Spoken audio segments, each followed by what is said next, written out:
नमस्कार, मैं रविश कुमार। पठानकोट एयरबेस के भीतर पाकिस्तान की संयुक्त जांच टीम के दौरे को लेकर राजनीति हो रही है। पाकिस्तान का मसला कब दोस्ती का हो जाता है, कब दुश्मनी का, निर्भर करता है कि हमारे राजनीतिक दलों का मूड क्या है।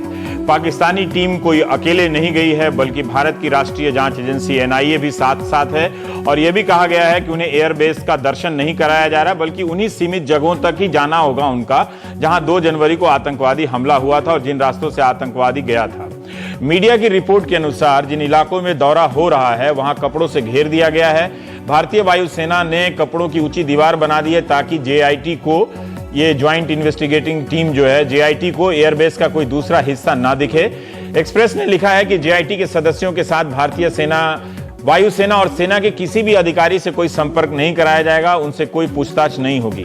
लेकिन कांग्रेस, आम आदमी पार्टी और शिवसेना के कोई एतराज है कि एयरबेस के भीतर संयुक्त जांच दल को क्यों अंदर जाने दिया गया। मंगलवार को तीनों दलों ने वहां ऐसा प्रदर्शन किया कि पाकिस्तानी टीम को किसी और दरवाजे से भीतर ले जाना पड़ा। वहां विरोध करने वाले राजनीतिक दलों के लोग केंद्र सरकार के खिलाफ नारे लगा रहे थे और तख्ती लेकर आगे उस पर लिखा था, पाक JIT वापस जाओ। प्रदर्शनकारियों ने काले झंडे भी दिखाए। कांग्रेस नेता का कहना था कि पहले ये लोग हमारी जमीन पर हमला करने आए, खून बहाया और अब ऐसे बहाने बना रहे हैं जैसे ये इंसाफ दिलाने आए हों। शिवसेना का कहना है कि हमारी भारतीय टीम को वहां भेजना चाहिए ताकि मसूद अजहर की भूमिका की जांच हो सके। क्या भारत को वहां जाकर जांच करने की अनुमति मिलेगी?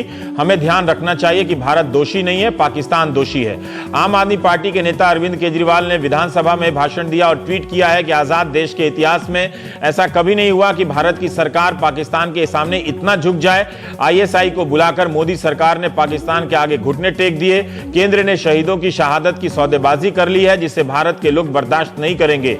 बीजेपी के राष्ट्रीय अध्यक्ष अमित शाह ने कोलकाता में बयान दिया है कि पाकिस्तान ने पहली बार गंभीरता से मंशा दिखाई है कि वे जांच करना चाहते हैं और उन्हें सिर्फ सीमित जगहों पर ही जाने की इजाजत दी गई है। हमें नतीजे का इंतजार करना चाहिए। जम्मू कश्मीर के पूर्व मुख्यमंत्री उमर अब्दुल्ला ने पाकिस्तान टीम के आने को लेकर उम्मीद तो जताई है, मगर कहा है कि ऐसा करना ही था तो सिर्फ एक मामले में क्यों? मुंबई का हमला भी हुआ, इसी तरह बाकी हमले भी हुए। उसके लिए हिंदुस्तान की एक टीम तैयार होनी चाहिए और पाकिस्तान को उस टीम को इजाजत देनी चाहिए। संयुक्त जांच दल में 5 सदस्य हैं पाकिस्तान के। इन सदस्यों के बारे में औपचारिक स्तर पर जानकारी नहीं है, मगर मीडिया ने सूत्रों के हवाले से लिखा है कि इन 5 लोगों में से पंजाब काउंटर टेररिज्म डिपार्टमेंट के AIG राय ताहिर हैं, खुफिया ब्यूरो के उप महानिदेशक अजीम अरशद हैं, ISI के कर्नल तनवीर अहमद हैं, मिलिट्री इंटेलिजेंस के colonel Irfan Mirza, Gujranwala counter terrorism department के जांच अधिकारी शाहिद तनवीर हैं। इस दल में खुफिया ब्यूरो से लेकर ISI और मिलिट्री इंटेलिजेंस के बड़े अफसर ही आए हैं। हमारे सहयोगी सुधीर रंजन सेन ने सूत्रों के हवाले से खबर दी है कि भारत के NIA के प्रमुख शरद कुमार ने JIT को बताया है कि जैश का सरगना मसूद अजहर और उसका भाई मोहम्मद असगर पठानकोट के मुख्य आरोपी हैं। दोनों दलों के बीच 6 घंटे तक चली बैठक में ये सारी जानकारी पाकिस्तान को दे दी गई है। पाकिस्तान ने इन दावों को ना तो ठुकराया है ना गलत बताया है। उधर पाकिस्तान के अखबारों में छप रहा है कि NIA ने JIT को कई सबूत नहीं दिए, कई सवालों के जवाब नहीं दिए, तो ये गेम हो रहा है। सूत्रों ने यह भी सुधीर को बताया है, सुधीर रंजन को, कि पाकिस्तान से मसूद तक पहुंचने की अनुमति मांगी गई है, मसूद अजहर तक। सूत्रों से भी यह भी पता चला है कि बार बार सूत्र कहना पड़ता है कि भारत ने पाकिस्तान की टीम को पूरे तरीके से जांच करने दे रही है। भारत, दावा किया जा रहा है कि भारत को भी पाकिस्तान में ऐसी छूट मिलेगी, इस आधार पर कि जो इस मामले के गवाह हैं और आरोपी हैं वो तो पाकिस्तान में ही हैं। पठानकोट आतंकी हमले में 7 जवानों की मौत हुई थी। सुधीर रंजन सेन ने NDTV.com पर एक रिपोर्ट भी लिखी है कि भारत की अदालत ने पाकिस्तान की अदालत को एक पत्र लिखा है जिसे लेटर रोगेटरी कहा जाता है। इसके जरिए भारत ने पाकिस्तान की कोर्ट से सबूतों को साझा किए जाने की मांग की है। पाकिस्तान ने भी साझा करने का वादा किया है, लेकिन अभी पाकिस्तान कोर्ट ने भारत को लेटर रोगेटरी नहीं भेजा है, इसलिए वहां की अदालत में यहां से जुटाए गए सबूत को चुनौती दी जा सकती है। यह कहा जा रहा है कि पाकिस्तान ने पहली बार माना है कि उसकी जमीन का इस्तेमाल हुआ है। मुंबई हमले के बाद 13 फरवरी 2009 को पाकिस्तान के तब के गृह मंत्री रहमान मलिक ने बाकायदा प्रेस कॉन्फ्रेंस कर माना था कि मुंबई हमले के लिए पाकिस्तान की जमीन का आंशिक तौर पर इस्तेमाल हुआ है। कुछ संदिग्धों को पकड़ा भी गया है, जिनके खिलाफ आपराधिक मुकदमा शुरू कर दिया गया है, लेकिन बाद में पाकिस्तान की सरकार उन सब के खिलाफ भी अपनी अदालतों में साबित नहीं कर पाई। भारत ने मुंबई हमले के मुतालिक जो सबूत दिए थे वो रावलपिंडी के अडियाला कोर्ट में स्वीकार नहीं किए गए, लिहाजा हाफिज सईद लाहौर कोर्ट से और जकीउर रहमान लखवी अडियाला कोर्ट से रिहा हो गया। पठानकोट मामले में भी पाकिस्तान ने जो एफआईआर दर्ज की है उसमें किसी का भी नाम नहीं है, जबकि भारत इस मामले के लिए मसूद अजहर को मुख्य आरोपी मानता है। क्या होगा अगर पाकिस्तान की टीम लौटकर यह कह दे कि हमें जो सबूत दिखाए गए हैं वो पर्याप्त नहीं है, तब भारत क्या करेगा? यह सही है कि पाकिस्तान की टीम के सामने भारतीय टीम को भी अपने सबूत रखने का मौका मिला है, वो भी आमने सामने। 4 साल पहले भारत की जांच एजेंसी ने डेविड हेडली से अमेरिका जाकर पूछताछ की थी।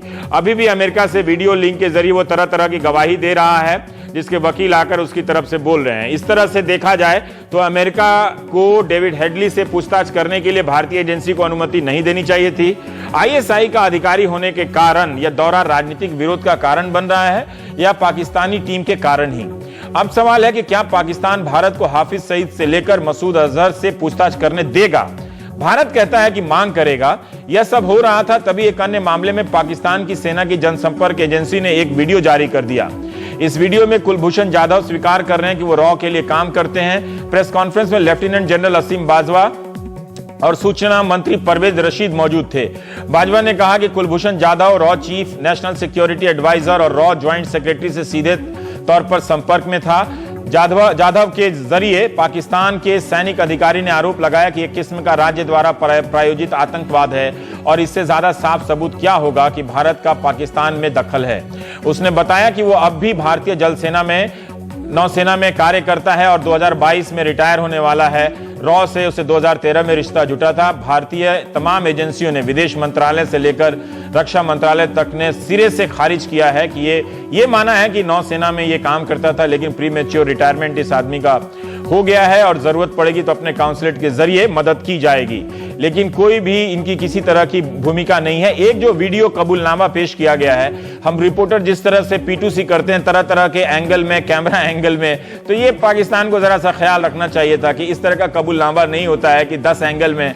ऐसा लग रहा था कि सामने ऑटो क्यू है और रिहर्स करके, अभ्यास कर करके बयान दे रहे हैं। तो ये भारतीय एजेंसी देख सकते हैं कि इस तरह का वीडियो कबूलनामा जो बिल्कुल टेलीविजन के रिपोर्टरों के अंदाज में शूट किया गया है, बहुत कम दिखता है। और ये दिखा तो ये गजब है। और खासकर उसी समय में जब सरकार पर बहुत तरह तरह के आरोप लग रहे हैं कि उसने पाकिस्तानी जांच दल को हिंदुस्तान में क्यों आने दिया, एयरबेस के भीतर क्यों जाने दिया, आईएसआई के अधिकारियों को वहां क्यों जाने दिया, मिलिट्री एजेंसी को क्यों जाने दिया गया। तो क्या वाकई जांच दल के दौरे जैसी गतिविधियों से कोई लाभ होने वाला है? हम प्राइम टाइम में बात करेंगे। RSN सिंह साहब हैं, पूर्व रॉ अधिकारी, और air marshal retired PS Ahluwalia ji हैं।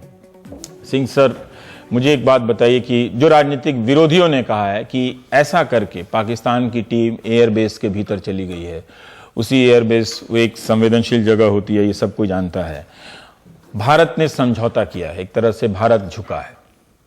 नहीं, वो राजनीतिक प्रिज्म से देख रहे हैं इसको। आप ओवरऑल अगर स्ट्रेटेजिक पर्सपेक्टिव में देखें तो अगर ये आप बोलेंगे कि हृदय परिवर्तन हो गया है पाकिस्तान का, वो नहीं, ऐसी बात नहीं है। आप वो कहेंगे एंटी इंडिया पोस्चरिंग छोड़ देंगे, वो भी नहीं होगा। जेटिसन कर देंगे कश्मीर का एजेंडा, वो भी नहीं होगा। कोई बहुत डिलीवरेबल्स मिलेंगे, वो भी नहीं होगा। लेकिन क्या हालात क्या बदले? हालात ये बदले कि पाकिस्तान की मजबूरियां बहुत बढ़ी हैं ये पिछले 2-3 साल में। और अगर उन्होंने वो मजबूरियां 2008 के मुंबई हमलों से अलग हैं। बिल्कुल, और मजबूरियां ये पिछले 2-3 साल की है। आप अगर पूरा देख लें तो एक बच्चों के स्कूल पे हमला हुआ, फिर वहां की यूनिवर्सिटी में लाहौर में हमला हुआ, और वो जो बच्चों के स्कूल पे जो हमला हुआ, that was a turning point. वो फिर ज़रबे, फिर नेशनल एक्शन प्लान, फिर मिलिट्री कोर्ट्स, मतलब एक सो कॉल्ड डेमोक्रेटिक कंट्री में मिलिट्री कोर्ट्स बैठाए गए, 65 लोगों को वो किया गया। उनके न्यूक्लियर इस्टेब्लिशमेंट के दरवाजे पे हमला हुआ, उनके ISI पे हमला हुआ। ये बात ठीक है। तो इन मजबूरियों का लाभ उठाकर हम मुंबई हमलों की जांच करने के लिए जा सकते थे। तो नहीं, तो उन्होंने इस मजबूरी में और भी कोई मजबूरी में उन्होंने स्टेट को रिकवर करने के लिए ये कहा कि भाई हम इसका जॉइंट इन्वेस्टिगेशन करेंगे। इसके मैं केवल 2 ही परिणाम देखना चाहता था। जॉइंट इन्वेस्टिगेशन क्यों कहते हैं? नहीं, जॉइंट इन्वेस्टिगेशन की आप भी देखिए, मतलब ये भी तय है कि भारत की एजेंसी जाएगी और इन लोगों से मिलने दिया जाएगा। जी। तो उसमें 2 ही चीज देखने लायक है कि इसका इंटरनेशनल फोरा पे क्या इसका रिपरकशंस होता है, वो तो पाकिस्तान भी लाभ उठा सकता है कि देखिए हम तो उनके यहाँ जांच करने के लिए जी, और इसका जो जिहादी तंजीमें हैं उस पर क्या असर पड़ता है, और उसका असर आपको देखने को तुरंत मिल गया। जो लाहौर में अटैक हुआ वहां इकबाल पार्क में, मैं इसको सीधा उससे जोड़ के देख रहा हूं और अभी नहीं कह रहा हूं अहलुवालिया साहब, ये इसके होने के पहले तो देखिए जियोपॉलिटिकल हालात बदलते रहते हैं, और ये एक बहुत ही मतलब क्या बदला है? आतंकवादी हमले पाकिस्तान में बिल्कुल उस वक्त भी हो ही रहे थे। नहीं सर, जिस वक्त मुंबई में हमला हो रहा था, मतलब जियोपॉलिटिक्स में क्या बदल गया? फिर से मैं आपको बोल रहा हूं कि जो वो आर्मी के स्कूल पे जो हमला हुआ जिसमें 140 बच्चे, तो हम लगा जस्टिफाई कर रहे हैं। अगर आर्मी पे हुआ है तो हम तो ये पठानकोट से ज्यादा बड़ा मामला तो मुंबई का है ना? लेकिन मुंबई हमलों में उन्होंने कभी ये नहीं कहा कि उन्होंने स्वीकार नहीं किया कि हम परपेट्रेटर हैं इसके। अगर वो माना, रहमान मलिक साहब ने तो बाकायदा प्रेस कॉन्फ्रेंस करके कहा था कि पाकिस्तान की जमीन का इस्तेमाल हुआ है और कहां वो नाव लेके गए थे। कोई गूगल कर सकता है सर, लाइव टेलीविजन में हम लोगों ने काटा था यही प्रेस कॉन्फ्रेंस। मतलब ऐसे कैसे हो सकता है? मतलब रहमान मलिक ने बाकायदा प्रेस कॉन्फ्रेंस पर्चा अर्चा लेके बैठ गए तो सब दिखा रहे थे। तो वो ऐसा नहीं है, वो माना था, कोई भी देख सकता है, यूट्यूब में जाके कहीं भी देख सकता है उस प्रेस कॉन्फ्रेंस को। पर अहलुवालिया साहब, आपका रिजर्वेशन क्या है? मतलब क्या सरकार ने एक दांव खेला है? जिसे एक उदाहरण हमने दिया कि हमारी भी जांच एजेंसी हेडली से पूछने गई थी, हालांकि उसका पक्ष है कि अमेरिका ने उसको आज तक यहां नहीं आने दिया, लेकिन वहां तो जाने दिया है ना। बात ऐसी है कि गवर्नमेंट के पास कोई स्ट्रैटेजी जरूर होगी, पर मेरे को समझ नहीं आ रहा कि ये कैसे किया और क्यों किया। क्योंकि जियोपॉलिटिकल हालात बदल गए। जियोपॉलिटिकल हालात तो 47-48 से वही हैं और वैसे ही रहेंगे, क्योंकि हमको डिफरेंशिएट करना पड़ेगा कि हम क्या चाहते हैं, किससे डील करेंगे। ये जो टीम आई है, क्या ये एक तरह से अगर मैं कहूं कि ये अच्छी बात है कि चलिए एनआईए के लोगों को भी ये मीडिया के जरिए प्रेसबाजी होता है, उससे अच्छा था कि आमने सामने बैठ के ये दिखाने का एक मौका तो मिला कि ये रहा सबूत, ये रहा सबूत। ऐसी चीजों में, ऐसे मौकों का क्या आदेश होता है, क्या फर्क पड़ेगा नहीं पड़ेगा, ये सब स्ट्रैटेजी मानी जाती है कि इन्हें सोच समझ के किया होगा जरूर। पर मेरे हिसाब से सबसे बड़ी गलती जो हो चुकी है कि हमने लेजिटिमाइज कर दिया है जो पाकिस्तान की गवर्नमेंट है कि वो नॉन स्टेट एक्टर्स के साथ मीडिएट करेगी। मतलब वो दोषी नहीं है, सिर्फ नॉन स्टेट एक्टर्स दोषी हैं, तो वो हमारी मदद करेंगे। ऐसा होगा या नहीं होगा वो तो सब सोचेंगे, क्योंकि अगर हमने उनको, अभी तक हम दोनों को दोषी मानते थे, हम स्टेट को, अब हम अलग कर रहे हैं कि पाकिस्तान का स्टेट जिसमें आईएसआई है, मिलिट्री एजेंसी है या सरकार है, वो इसमें शामिल नहीं है, कोई दूसरे हैं, वो मसूद अजहर वगैरह। कोई डाउट नहीं है कि ये जो क्रॉस बॉर्डर टेररिज्म इतने सालों से हो रहा है, ये आगे भी होता जाएगा, क्योंकि ये नॉन स्टेट एक्टर्स और स्टेट एक्टर्स जो मिले हुए हैं एक साथ, आईएसआई, पाकिस्तान आर्मी, ये फंडामेंटलिस्ट, ये कभी छोड़ेंगे नहीं, क्योंकि ये इनके एसेट्स हैं। कितना इनने पैसा गवाया है, कितना इनने टाइम बर्बाद किया है इनके ऊपर। तो बात ऐसी है कि हमने पाकिस्तान गवर्नमेंट को लेजिटिमाइज कर दिया है कि आप आके हमारे बीच में आइए। आपने कभी सुना है कि हम तो एक सॉवरेन कंट्री है, डेमोक्रेटिक कंट्री है, इंडिपेंडेंट कंट्री है, हमने इंक्वायरी कर ली है? उनको यहां बुला के क्या फर्क पड़ेगा? या तो कोई फर्क पड़ेगा। इतना सक्षम नहीं हूं आतंकवाद के लेकर जो अंतर्राष्ट्रीय स्तर पर जांच एजेंसियां होती है। मुझे नहीं मालूम कि फ्रांस में धमाका हुआ तो अमेरिका गया कि नहीं जांच करने, या ब्रसेल्स बेल्जियम वाले गए कि नहीं गए। जो आपकी सहायता करती हैं कंट्रीज, वो आ सकती हैं। बाकी जिनने परपेचुएट किया है ये क्राइम, उनको नहीं बुलाया जाता। उनको बुला रहे हैं आप कि वो हमारे देश में हमको बताएं कि उसमें कोई गलतियां हुई कि नहीं। मेरे हिसाब से तो वो सिंह साहब, वो एयर मार्शल की इस बात में, तर्क में काफी मजबूती दिखती है कि अभी तक क्या जियोपॉलिटिकल सिनेरियो बदलने के बाद क्या आपने ये मानना बंद कर दिया है कि आतंकवादी हमलों में, हालांकि पाकिस्तान विक्टिम है और हमारे यहाँ भी जब धमाका होता है तो वहां की जनता जो है वो आलोचना करती है, निंदा करती है, ये फैक्ट बात भी है। लेकिन जो यहाँ की राजनीति वो कहती है कि आईएसआई, मिलिट्री वहां की या जो स्टेट है वो भी शामिल है और नॉन स्टेट एक्टर भी शामिल है।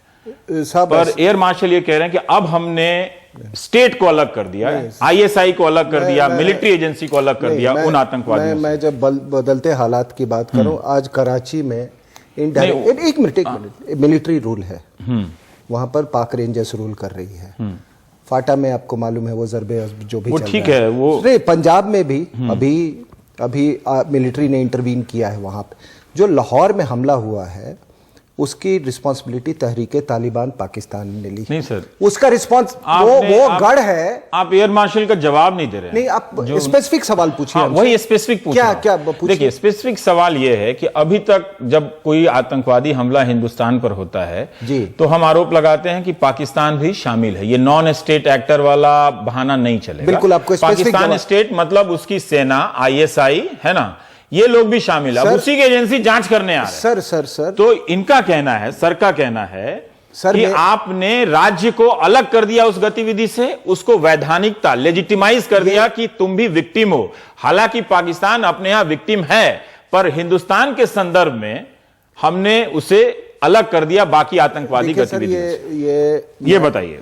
आपको इसका एक लाइन में मैं आंसर दे रहा हूं। इन्होंने बिल्कुल सही फरमाया कि 3 साल पहले तक जितने हमले होते थे वो फुल कंट्रोल ऑफ आईएसआई से होते थे, लेकिन partially they have gone out of control. Let me tell you, अगर ऐसा होता तो मैं वही फिर कह रहा हूं कि लाहौर में जैश-ए मोहम्मद और लश्कर तोयबा के रहते लाहौर में तहरीके तालिबान पाकिस्तान कभी अटैक नहीं कर सकता था, क्योंकि वो गढ़ है, वो आईएसआई के लोग हैं, जैश-ए मोहम्मद और लश्कर तोयबा है।